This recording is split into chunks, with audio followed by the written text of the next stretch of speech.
Magandang araw po sa inyo ha.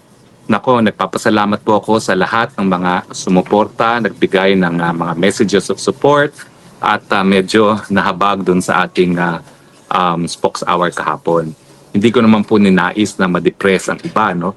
Sapat na ako na lang yung nadidepress. Pero nakakataba naman po ng puso na ang dami sa ating mga kababayan ang nakidalamhati sa akin nung ako'y naging isang taon na mumuhay in exile sa mahal kong bayan na Pilipinas. Maraming salamat po at kinukuha naman po natin ang ating lakas sa inyong patuloy na tiwala at suporta. Gaya ng si Tatay Digong po ay kinukuha rin ang kanyang lakas sa inyong suporta at dasal. So ang aking hinihingi po, pagdasal po natin si Tatay Digong. Humingi rin po ako ng pagdarasal dahil ako po ngayon ay talagang nagmumuni-muni na kung anong gagawin dahil parang hindi ko na po talagang matiis na mawalay sa aking mga mahal sa buhay.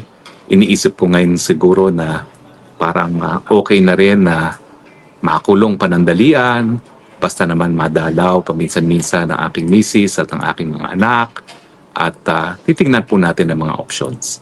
Siyempre, nandiyan may katotohanan na sa dami ng aking pinakulong, lalo-lalo na yung mga mamamatay tao, gaya ng mga ampatuan, at saka yung mga kidnappers na yung isa po nakakulong ngayon, bagamat hindi pa napapatuloy na nagkakasala, rineklamo na mismo ni VP Sara na nagbanta sa kanyang buhay at nagbanta rin sa ating buhay. So alam ko naman po na kung ako ay dadaanin sa proseso, nahaharap muna sa hukuman, magpapakulong, magpa-file ng petition for bail, posible po, no, maging banta sa buhay ko yung pagkakakulong. So lahat naman po yan ay pinag-iisipan ko ng mabuti, pero ang totoo lang po ay talagang napakahirap na isang taon na akong nawalay sa piling na aking mga mahal sa buhay at sa aking inang bayan Pilipinas. So, samahan niyo po ako magdasal for guidance from the Lord at kung ano man ang maging decision ko naman po ay malalaman ninyo. Pero ngayon po sa ating Spokes Hour, ang tanong, nasaan po si Zaldico? Alam niyo po, si Zaldico, dalawang kumpanya niya ang binanggit ni Marcos Jr. na nakakuha ng pinakamaraming flood control project. At ulitin ko po 2 trillion ang linamon ng mga buwaya sa flood control projects. Kalahati nito linamon sa unang 3 taon lamang ng administrasyon nitong Marcos Jr. So talagang maswerte po itong si Zaldico dahil dalawang kumpanya niya ang nakinabang ng todo dito sa mga flood control. So, hindi po natin alam kung talagang sila ay nag-guilty ng pagdarambong, di pa sila napapatunayan. Pero kung paniniwalaan po natin ang sinabi ni Mayor Benji Bagalong, 30% lang sa mga flood control projects ang napunta nga sa proyekto mismo at ang 70% ay kinupit. No? Hindi nakupit ang tawag doon dahil karamihan ng pondo winildasan nila, ninakaw na nila no? Sa talagang pandarambong po ang tawag doon, hindi nakupit, no? Dahil 70% na ang pinag-uusapan natin. Pero ang tanong, nasaan si Zaldico? Alam niyo po, there is justice somehow na pareho kaming wala sa Pilipinas. Pero ako, umalis ako sa Pilipinas dahil alam ko naman po na yung patuloy na investigasyon ng Quad Committee ay para lamang ako'y supilin sa aking karapatan ng malayang pananalita, para ako'y mapatahimik, at ito po ay isang pamamaraan na panggigipit sa mga aliado ng mga Duterte. Pero si Zaldico, nagtatago po siya dahil nagtatago siya sa pananagutan. Dahil ang kinakailangan niyang explain, unang-una, meron ba siyang conflict of interest na siya ang naging chairperson ng Committee on Appropriations, and yet, yung kumpanya niya ay nasa top 15 na nakinabang sa flood control project na linamon ng mga buwaya sa pamamagitan ng pandarampo. So, ang kapareho lang po namin ni Zaldico ay nasa abroad kami. Ako talaga, umalis ako para iwasan ang panunupil sa karapatan.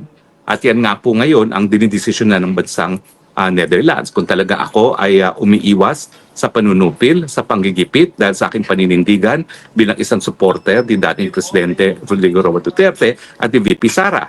Samantalang itong si Zaldico, malinaw po, umiiwas lang siya na sagutin. Unang-una, anong nangyari dun sa small committee ng Committee on Appropriations kung saan nagkaroon ng sangkatutak na insertions hindi lang para sa mga infrastructure projects kundi dun sa talagang maanumalyang mga flood control projects. Sino-sino ang mga nag-insert dyan? At syempre yung sinasabi ni Congressman Toby Tiangco na 13 billion worth of insertions sa 2025 budget alone. ang ginawa ni Zaldico.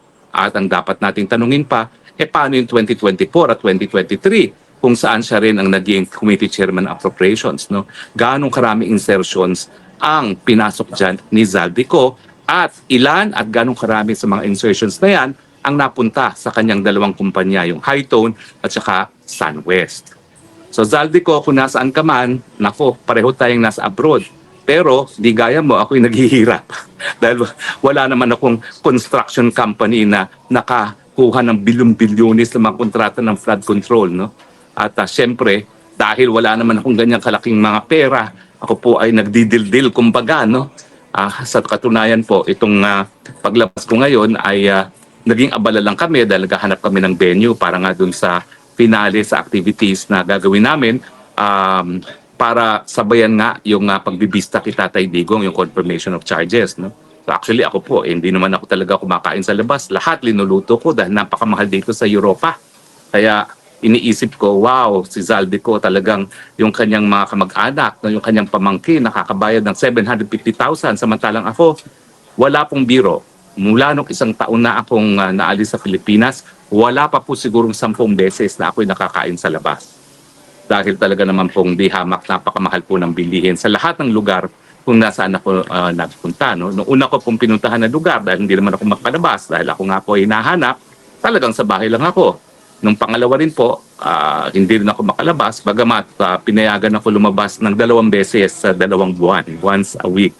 At dito po sa Netherlands, talaga naman pong napakataas ang presyo ng bilihin. Hindi ka po pwedeng kumain sa labas. No?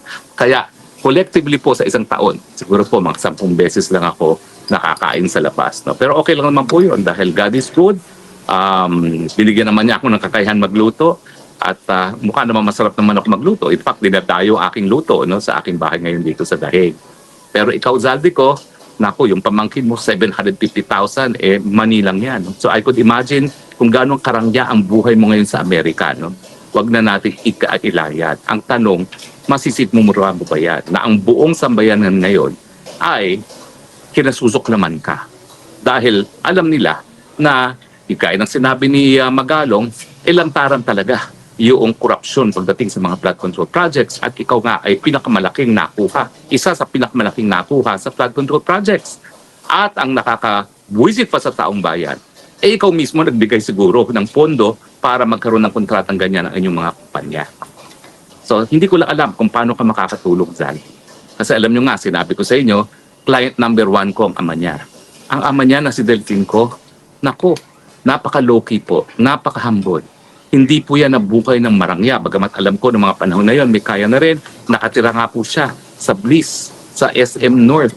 At ang kanyang konsepto ng trip, magpapamasahe at linilibre na ako ng masahe doon sa napakatigas namang masahe, no?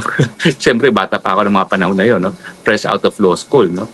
At talaga naman kung makita mo yung buhay ni Delfinco, ibang-iba sa naging buhay nitong si Zaldico, na may sariling Agusta helicopter. Hindi ko na po alam kung ilan ang mga magagara niyang kotse, nakatira sa marangyang mayaman na subdivision. Ibang-iba po talaga ang kanilang mga mundo.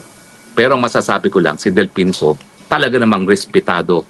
Bagamat siya ay kontratisto, kinikilala na matinong negosyante at walang nagdududa na merong kababalaghang ginagawa sa pera ng taong bayan. Hindi ko alam ngayon kung paano hinaharap ni Zaldico ang publiko. No? Ngayong pinagdududahan siya na napakalaking pondo ang nakalap galing sa gobyerno. Pinagdududahan lang naman po kasi hindi pa naman siya napapatunayang nagkakasala. Pero habang hindi siya humaharap sa Kongreso, alam naman niyang hindi naman siya ikukulong dahil siya naman napakalakas kay Speaker Tambaluslos, talagang ang conclusion, umiiwas sa katotohanan dahil ang katotohanan ay hindi maganda. Zaldico, uwi ka na. Hindi ka po pwedeng magtago forever. Bagamat hindi gaya ko, hindi ka iko-contempt ni Tambaluslos dahil napakalakas mo. Diyan naman sa Amerika, pag ikay nakita, kasusuklaman ka. Kadidirihan ka nga. Kaya mabuti pang umuwi ka na at linisin mong pangalan mo kung kaya mo. Dahil lalabas at lalabas ang katotohanan. Lalo na ngayon, galit na ang taong bayan. Ngayong araw nga po meron tayong Black Friday protest. Kung kayo'y busit na sa mga pandarambong na nangyayari, pwede ba ho sumama na kayo sa Black Friday protest. Sumamahan nyo si Ka Eric. Dalawa nga palang rally nangyayari sa EDSA ngayon. Yung rally po ni Ka Eric at yung Black Friday protest, nandyan po sa May Robinson.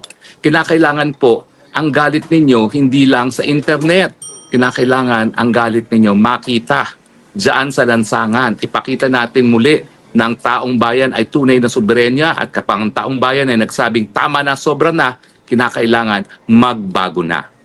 At malinaw na po ang panawagan natin ngayon dahil ang Marcos Jr. ay pinayagan ang kumpanya ni Zaldico na nagbigay sa kanya ng napakadaming kontribusyon ng eleksyon para makorner ang mga manumalyang 1 trillion worth of flood control projects. Kinakailangan Marcos resign. Hindi po pwedeng siya ay naghuhugas kamay. Ang katotohanan, hindi naman mangungurakot ng ganyan ang mga otratisa at mga politiko kung hindi niya binigyan ng basbas. O di naman kaya siya ay nagbulag-bulagan dahil yan ay mga kakampi niya. So ang ating sigaw ngayon sa Black Friday protest, Marcos resign, tama na, sobra na, lumabas na po kayo. Ano ba yan? Nadadaig na naman tayo ng ating mga kapatid na Indonesians na nandun, nagwawala na sa kalye, nagsasabi, tama na ang korupsyon ng kanilang mga members of parliament. No? Nadaig na tayo ng mga South Koreans na pinakita na hindi po pwede na isang presidente madedeklara ng martial law and get away with it. At yung ating mga kapatid na Thais na nagtanggal na naman ng isang nakaupong prime minister. Ano ba naman mga Pilipino, tayo nagsimula ng people power, pero bakit ngayon, nalantaran ng korupsyon, nalantaran ng galit ng Pilipino, hindi pa rin kayo lumalabas sa lansangan? Kinakailangan lumabas na po kayo. At Zaldico, umuwi ka na. Dahil habang ikaw ay nagtatago Tito Bitiangco, lalong ang tao ay naniniwala na marami ka dapat talagang panagutan. Yan ang katotohanan. Habang hinahangaan ngayon ng taong bayan si Toby Tiangco at si Vico Soto at si Magalong, ang mga gaya mo kinasusuklaman. At ako'y nalulungkot. Nakilala ko yung maginoo at magalang at talaga naman pong tuwid na ama na si Delpin ko ay nagkaroon ng anak na madadawit sa ganitong mga iskandalo. Sa tingin ko po, malulungkot ang iyong ama sa mga balitang nakikita niya ngayon sa katunayan na nadawit ka dito sa flood control scandal dahil isa ka sa pinakamalaking na corner sa mga maanumalyang flood control projects. Hindi pa nga napapatunayan, ulitin ko yan, pero anong tinatago mo at kinakailangan ka magtago dyan sa Amerika? Medical. Sige nga, ahan ang iyong medical certificate at kinakailangan seryoso yan dahil ikaw wala ka namang danger na ipapa-aresto ka, wala namang danger na ipakukontempt ka. Talagang ayaw mo lang sumagot. Lalo na ayaw mong sagutin yung mga tanong ni Toby Tiangco. Nasaan ang proceedings ng small committee? Sino-sino mga nag-insert? Sino mga congressman ang nakinabang?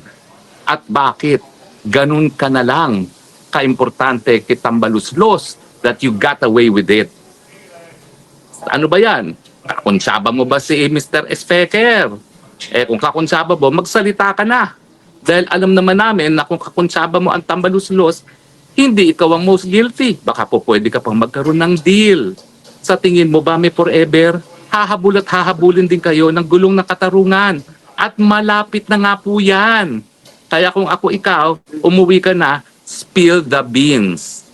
Kahit papano, pangalagaan mo mabuting pangalan na ginawa ng iyong ama, na aking matalik na kaibigan na sa Delpin ko, huwag mong sirain ang kanyang napakabuting pangalan. Pwede ba yan, Zaldico? At least, alam mo naman na tama aking sinasabi, talagang walang mapupula sa iyong ama. Napaka-gentle, napaka-humble, napaka-upright. Can you say the same thing about you? Di ko alam kung bakit naging iba ang takbo ng iyong kapalaran doon sa nakita mo naman sa iyong ama na napakamarangal ang pangalan at pamumuhay. Happy ka ba na kinasusuklaman ka ngayon? Happy ka ba na kapag tinitingnan ka, bagamat lahat ng karangyaan ay nasa iyo, talagang sinusunghalan naman ang pinanggalingan ng iyong mga kayamanan? Ay nako, ano na lang ang sasabihin mo sa mga anak pagdating sa pagkakataon na napatunayan na talagang meron kang pananagutan? Ano na lang ang sasabihin mo sa iyong ama kung siya'y nabubuhay na nadungisan ang mabuting pangalan ng iyong ama? Balik ka na sa Pilipinas, sumagot ka na, harapin mo Dahil wala namang magpaparusa sa iyo sa ngayon. Pero darating ang panahon, mahuhuli ka rin ng gulong ng katarungan. Mga kababayan ha, ulitin ko po, magtungo na po tayo sa EDSA. Sumapi na po tayo sa Black Friday protest. Bakit? Dahil unang-una, tama na, sobra na. Hindi po pwedeng wala sa tamang pag-iisip ang Pangulo. Dahil kung wala siya sa tamang pag-iisip, wala pong solusyon sa problema na hinaharap ng bayan, mataas ang presyo ng bilihin, mababang sweldo, korupsyon, at yung katunayan na dahil wala siya sa tamang pag-iisip, kinaladkad niya tayo sa kuko ng isang gera na wala naman tayong kinalaman. Tama na, sobra ng korupsyon. Mantakin ninyo, 1 trilyon linamo ng mga buwaya sa unang 3 taon lamang ng administrasyon ng Marcos para sa flood control projects na naging dahilan kung bakit naging lawa ang buong Luzon. Tama na, sobra na. Dahil hindi tama na binabaliwala ng mga contractors ang ating batas at patuloy pong binibigay, ang patuloy pong linalamon ang mga budget na dapat sana ay napupunta para maibsan ang buhayan ng mga Pilipino. Magalit na kayo Pilipino, karapatan niyo po bilang mga mamamayang Pilipino, ipahiwatig ang inyong galit sa pamamagitan ng inyong presensya dyan sa EDSA at hindi po pwedeng hanggang internet lamang. Dahil ang internet, binabaliwala ng mga buhaya sa gobyerno. Dahil sa tingin nila, wala namang physical na presensya yung internet. Pues, ipakita ninyo ang inyong physical na presensya. Ipakita ninyong galit. Karapatan nyo po yan. Magsalita at isigaw. Marcos resign. Tama na. Sobra na. Galing po sa Dahig, ito po yung spokes ng bayan, nagsasabi, punta na po sa EDSA para sa Black Friday protest.